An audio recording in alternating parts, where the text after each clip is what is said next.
जय हिंद फ्रेंड्स। आज के इस वीडियो में हम लोग देखने वाले हैं आपका क्लास 12th का जो चैप्टर है द टाइगर किंग, यानी कि बाघ राजा।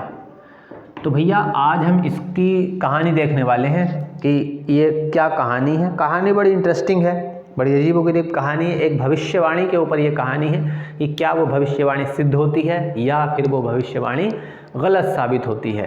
तो एक भविष्यवाणी के इर्द गिर्द ये पूरी कहानी घूम रही है और एक राजा की कहानी है जी। और कहानी है ये प्रतिबंधपुरम की।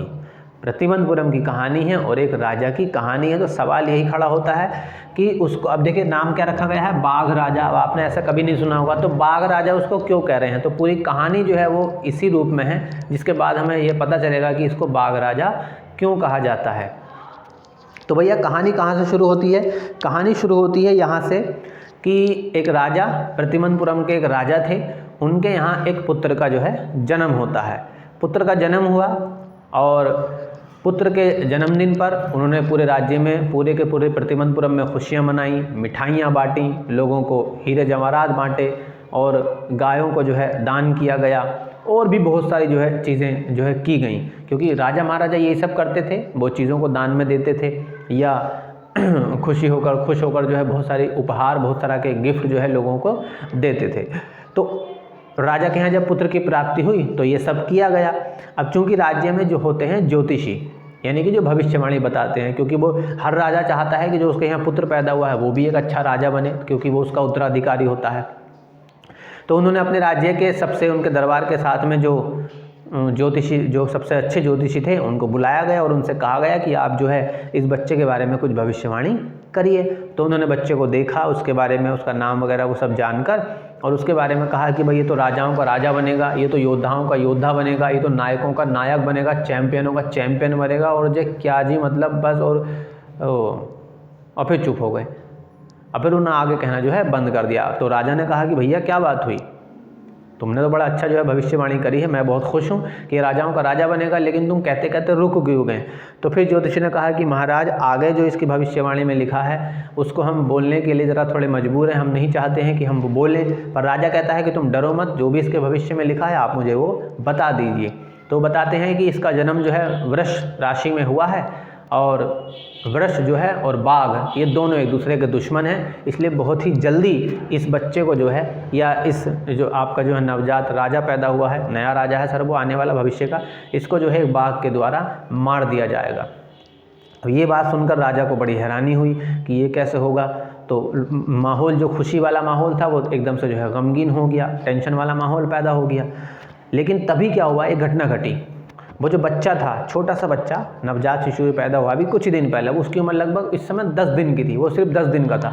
वो बच्चा बोला, ध्यान दीजिए मैं क्या बोल रहा हूँ, वो 10 दिन का बच्चा बोला कि भैया एक दिन तो सबको मरना है, तुम मेरी भविष्यवाणी क्या कर रहे हो, मुझको तो मरना ही है, तुमको भी एक दिन मरना है, ठीक है, तो तुम ये कैसी बातें कर रहे हो, क्या तुम अपनी मौत बता सकते हो, कैसे होगी, क्या होगा। तब उन्होंने कहा कि भैया देखिए ऐसा है, एक बाघ के द्वारा तुमको जो है मार दिया जाएगा और ये जो है भविष्यवाणी यहीं पर ख़त्म हो जाती है और ये सीन यहीं पर कट हो जाता है।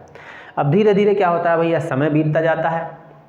वो बच्चा जो पैदा हुआ था वो धीरे धीरे बड़ा होता जाता है, उसकी पढ़ाई लिखाई होती है। एक अंग्रेज़ आया उसके यहाँ आती है और वो अंग्रेज़ी फिल्में देखता है, अंग्रेज़ी गाय का दूध पीता है और धीरे धीरे बड़ा से बड़ा जो है होता चला जाता है।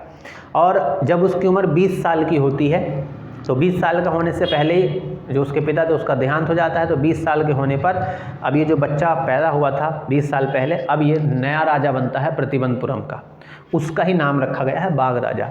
तो उसकी कहानी है। तो वो 20 साल का हुआ और वो राजा बना। अब लोगों ने आपस में बातचीत करनी शुरू कर दी, क्योंकि वो तो बच्चा भूल गया था उस वाली बात को। लोगों ने बातचीत करनी शुरू कर दी कि भाई जो इसकी भविष्यवाणी की गई थी क्या वो बात सिद्ध हो जाएगी। अब धीरे धीरे ये बात जो है राजा के कानों में पड़ी कि मेरे बारे में भविष्यवाणी हुई थी और मेरे बारे में बातचीत चल रही है कि मुझे जो है बाघों के द्वारा जो है मार दिया जाएगा।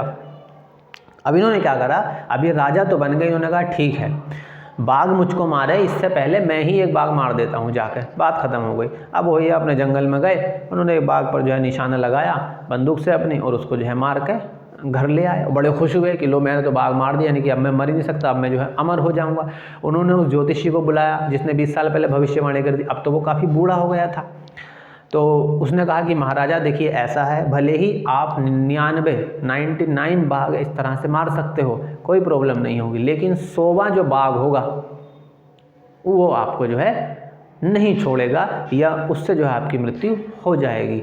अब महाराजा का दिमाग और ज़्यादा सनक गया। अब तो वो भूल गया कि क्या राज्य उज्ज्य करना है। अब तो पहले बाघ मारे जाएंगे और पूरे 100 बाघ मार के मैं तुमको बुलाऊंगा और फिर तुमसे पूछूंगा, बताओ फिर तुम क्या करोगे अगर मैंने 100 बाघ मार दिए। तो वो जो ज्योतिषी होता कहता है कि सर मैं अपने सारे बाल मुंडवा दूंगा, अपनी शिखा कटवा दूंगा। पंडित जी शिखा रखते हैं ना, कि मैं अपनी शिखा कटवा दूंगा और मैं ये सारी जो मेरी ये जो पुस्तकें हैं या जो भविष्य बताने वाली जो किताबें हैं इन सबको जला दूंगा और कोई मैं जो है बीमा एजेंट बन जाऊंगा।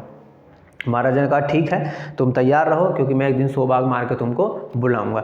अब धीरे धीरे समय बीतता है और महाराजा 1 2 3 4 5 6 इस तरह से धीरे धीरे वो 10 साल के अंदर 70 बाघ मार डालता है। 10 साल के अंदर उसने 70 बाघ मार दिए। अभी भी 30 बाघ जो है बाकी थे। अब 70 बाघ मार दिया। वो जिस भी बाघ को मारता था उसको लाता था, उसकी खाल उधर जो है अपने महल की दीवार पर टंगवाता जाता था। तो 70 बाघों की जो है खाल टंग रही थी महल की दीवार पर। अब एक दिन बीता, 2 दिन बीता, समय बीतता चला गया, बाघ नहीं मिल रहे हैं क्योंकि राज्य के सारे बाघ तो उसने मार दिए। अब प्रतिबंधपुरम में जितने भी बाघ थे जंगलों में वो सारे के सारे ख़त्म हो गए। उसकी टेंशन बढ़ने लगी। तो उस दिन एक दिन उसने अपने दीवान को बुलाया और उससे कहा कि भाई ऐसा है कि अब बाघ तो मिल नहीं रहे हैं और बाघ मारने बहुत ज़रूरी है क्योंकि मुझे अपना संकल्प पूरा करना है। तो कुछ व्यवस्था करो, एक काम करो, एक ऐसी लड़की की तलाश करो, एक ऐसे राज्य के राजा की लड़की की तलाश करो जिसके यहाँ बाघों की संख्या बहुत ज़्यादा हो, तो मैं उससे शादी कर लूँगा और मैं जब भी ससुराल जाऊंगा अपनी 2-4 बाघ जो है मार दिया करूंगा। तो भैया दीवान ने आज्ञा का पालन करा। उसने एक लड़की ढूंढी और बड़े अच्छे से दोनों की शादी हुई।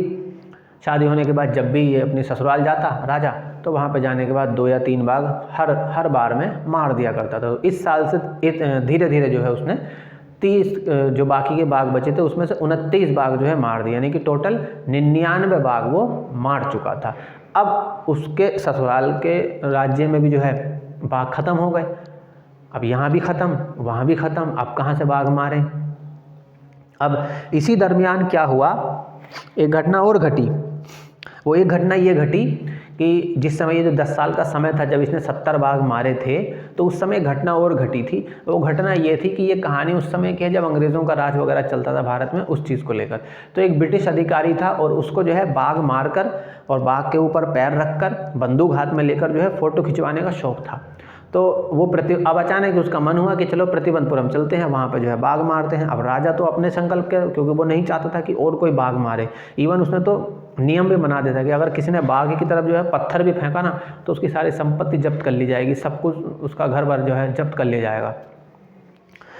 तो अब ये बात जो है उस ब्रिटिश अधिकारी को पता चली। उसने महाराजा से रिक्वेस्ट करी कि मैं बाघ आप भी मार लेना, मैं तो खाली फ़ोटो ले लूँगा। महाराजा ने जो है इनकार कर दिया। महाराजा को फिर टेंशन हुई कि यार हो सकता है कि अब ये ब्रिटिश अधिकारी ब्रिटेन जाने के बाद या अपने बड़े अधिकारी से अगर इसने शिकायत कर दी तो मेरा प्रतिबंधपुरम राज्य जो है ख़तरे में आ जाएगा। तो महाराजा को एक उपाय सूझा और उसने क्या किया, कलकत्ता से जो है लगभग 50 हीरे की अंगूठी, 50 जो है डायमंड रिंग मंगाई और उस जो सरकारी अफसर था ब्रिटिश का उसकी पत्नी को भेजी और पत्र भेज दिया एक कि ये हमारी तरफ से उपहार के रूप में आपको जो पसंद हो बता दें।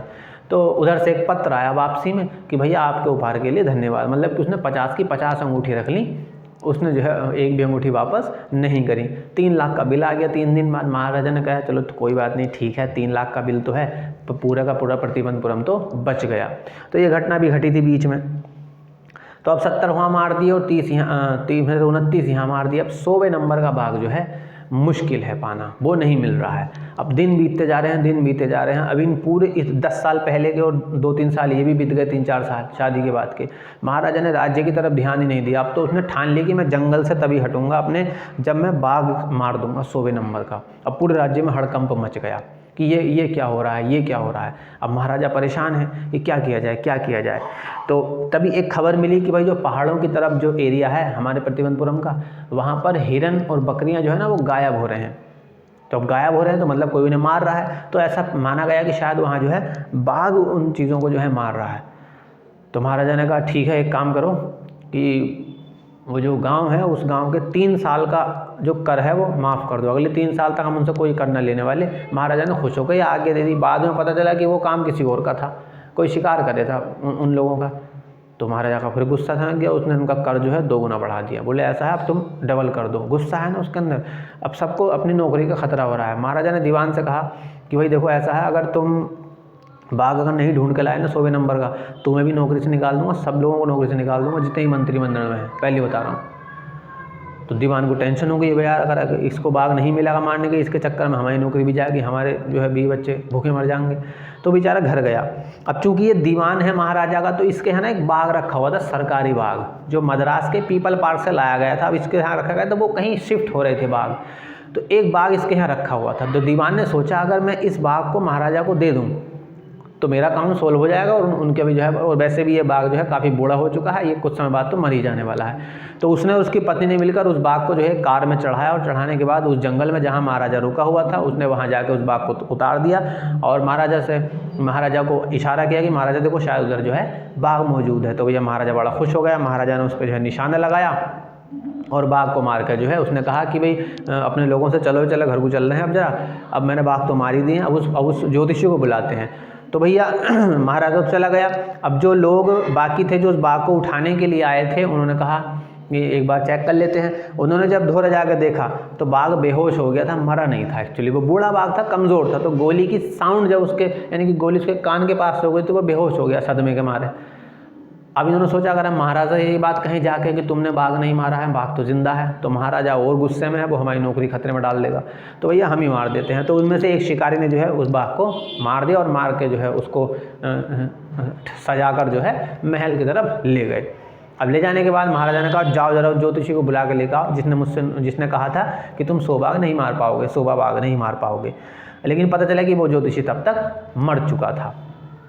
खैर कोई बात नहीं, अब धीरे धीरे समय बीता। अब एक दिन क्या हुआ, महाराजा जो है बच्चों की तरफ ध्यान नहीं था, उसके एक बेटा का जन्म हो गया था, उसके यहाँ पर भी एक नया बच्चा पैदा हो गया था। तो उसका 3रे साल का जन्मदिन था, यानी कि 3रा जन्मदिन था। तो वो पिछले काफ़ी समय से बीवी बच्चे पे ध्यान नहीं दे पाया, तो उसने सोचा कि चलो इसका बर्थडे जो है बड़े बढ़िया से मनाते हैं, और वो उसके लिए जो है बाज़ार से गिफ्ट लेने निकला। अब गिफ्ट के तौर पर उसे एक बाघ पसंद आ गया लकड़ी का, मतलब कि एक शो पीस बोल सकते हैं, एक लकड़ी का बाघ। तो वो अपने बेटे के साथ जो है उसके साथ खेल रहा था, उसको गिफ्ट के तौर पे दिया। अब ये जो बाघ था ये उसने 300 रुपये में ख़रीदा था, जबकि ये मुश्किल से 2 आने का भी नहीं था। मगर दुकानदार वाले ने जो है फ़ायदा उठाया इस बात का कि जब राजा हैं तो अब मैं इनसे कहूँगा तुम्हें 2 कौड़ी की चीज़ पसंद आई है तो ये तो मुझे जान से मरवा देगा, क्योंकि भैया राजाओं का गुस्सा बहुत ऊपर होता है। तो वो बच्चे के साथ बाघ से खेल रहा है, और बाघ जो है वो उसकी सतह जो ऊपरी सतह है वहाँ पर थोड़ा सा जो है फांस वगैरह है। तो एक फांस महाराजा के दाहिने हाथ में चुभ गई, और महाराजा ने उसको बाएं हाथ से निकाल कर फेंक दिया, बच्चे के साथ खेलना शुरू किया। मगर हुआ क्या, अगले 4 दिन के अंदर महाराजा के उस हाथ में जो है वो घाव बन गया। अब घाव इतनी स्थिति में आ गया कि उसका ऑपरेशन करना पड़ा। मद्रास से 3 डॉक्टर बुलाए गए, 3 डॉक्टरों की टीम बुलाई गई, और टीम बुलाने के बाद जो है महाराजा का ऑपरेशन किया गया। मगर डॉक्टर ने कहा कि भाई ऑपरेशन तो सफल रहा, मगर महाराजा जो है वो निकल लिए, महाराजा जो है चले गए। तो इस तरह से 100वें नंबर के बाघ ने जो है महाराजा से बदला लिया, यानी कि भविष्यवाणी पूरी तरह से सिद्ध हुई, क्योंकि 100वें नंबर का बाघ तो महाराजा ने मारा ही नहीं था, वो मरा ही नहीं था, वो तो शिकारी के द्वारा मारा गया। तो ये 100वें नंबर का बाघ बना जिसने जो है अपनी फांस के ज़रिए महाराजा की जान ले ली। तो यहाँ पे ये कहानी ख़त्म हो जाती है। कहानी में सिर्फ इतना ही था, तो इस वीडियो में सिर्फ इतना ही। अगर आप कुछ कहना चाहते हैं तो नीचे डिस्क्रिप्शन बॉक्स में मेरा व्हाट्सअप नंबर है, आप उस पर मैसेज कर सकते हैं, या आप जो है कमेंट करके कुछ सवाल पूछना चाहते हैं तो पूछ सकते हैं। Thank you.